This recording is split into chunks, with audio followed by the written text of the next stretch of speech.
Support for these videos are made possible from a building capacity grant and by the cooperation of public and private partnerships in Macomb County. Off camera, we have a young man, Tyler, that has experienced firsthand with synthetic drugs. Tyler, based on your experience, and I assume it was a bad experience, how widespread do you think these synthetic drugs are in our communities? Well, in my community in particular, I could get a name list of all the kids in our school, and I would say almost half of them, maybe even more, their names would be checked off. Most kids in my grades above me, do synthetic drugs even on a daily basis. And even most people that I've seen from the ages of 18 up that are doing it do it every day, even maybe every couple hours. It's a lot worse than most people. We have a panel of experts that are going to try to address this very serious problem. Paula, from a public health perspective, what exactly are synthetic drugs?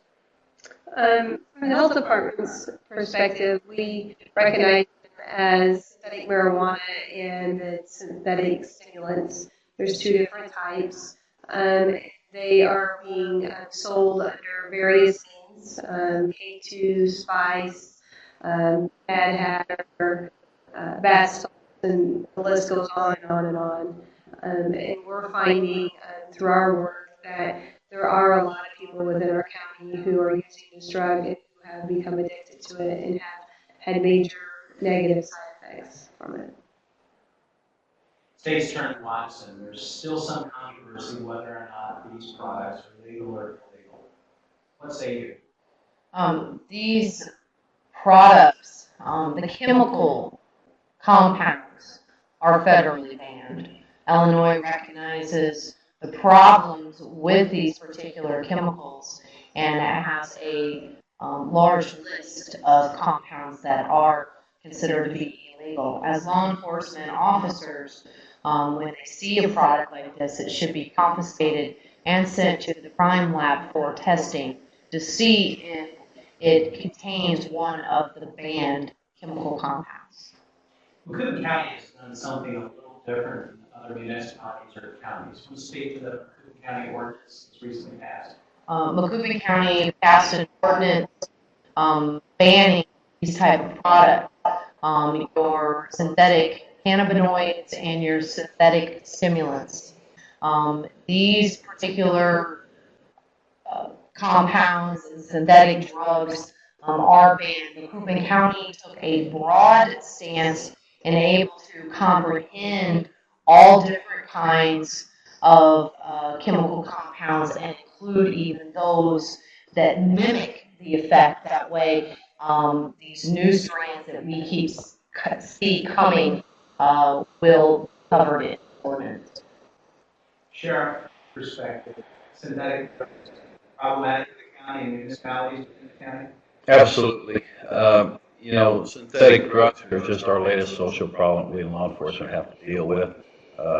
Most of the parents of children of the age that would use this now can remember back in the 70s when there was all kinds of drugs being tried out and all kinds of bad results, similar to LSD, bad trips. I think that's akin to what's happening to some of these kids on some of these synthetics. They don't know how it's going to affect them. And it does affect law enforcement and our ability to enforce the laws just simply because it spawns other crimes to support the habits of cases.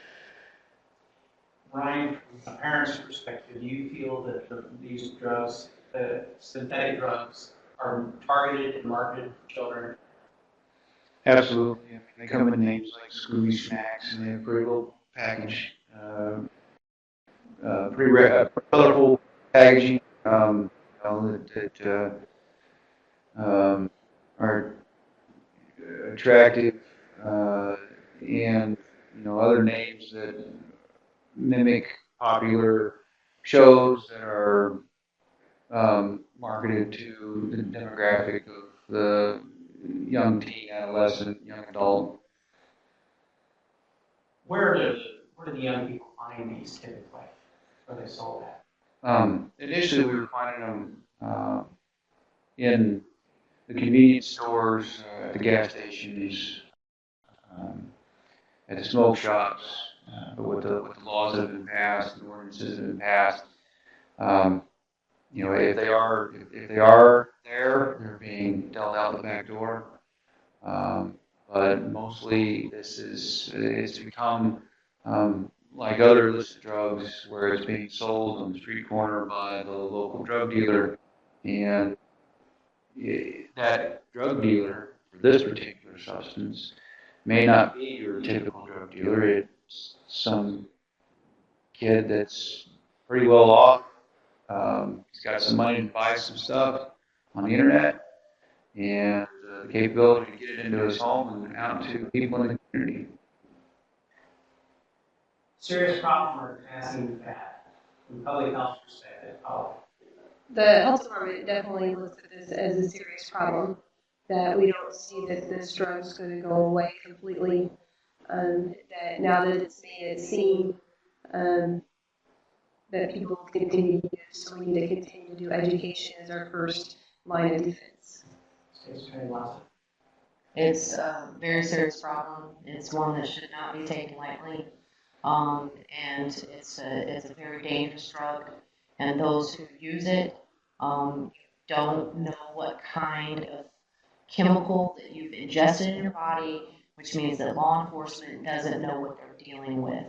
And they don't know how that person is going to react to those chemicals. Sheriff? I don't think it would totally be eradicated. The attack is on to try to get it stopped, with our local ordinances and the federal laws and things like that.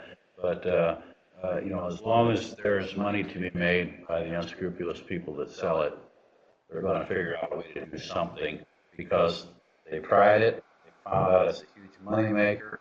Now they're going to try to work around the system to keep it out there and make those huge profits. So we as parents and law enforcement have to be vigilant, as Brian said, and be aware of what's going on with it and try to stay ahead of the curve.